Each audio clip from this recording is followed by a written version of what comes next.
Sir నేను కూడా DSC ఆస్పిరెంట్ని sir, eagerly waiting sir DSC. రాజకీయంగా నేను చేయాల్సినంత చేశాను. ఈరోజే వచ్చేటప్పుడు మాట్లాడా సార్తో, విజయ్ సార్తో మేము మాట్లాడాము.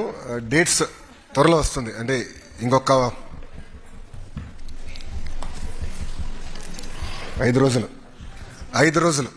Thank you sir. నోటిఫికేషన్ విడుదల చేయబోతుంది. Thank you. పాపకు వచ్చే ముందర డిఎస్సి విషయంలో నాకు కొన్ని చెప్పాల్సిన అవసరం ఉంది. డిఎస్సి యాక్చువల్గా ఒక క్యాలెండర్ పెట్టుకుని నిర్వహించాలని నిర్ణయం తీసుకున్నాం.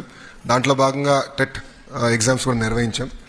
అది అయిన తర్వాత ఏబీసీ క్లాసిఫికేషన్ వర్గీకరణ విషయం కోర్టులో వచ్చిన తర్వాత అది ప్రక్రియ పూర్తయిందా చేయాలని ఒక నిర్ణయం తీసుకుంటాం జరిగింది.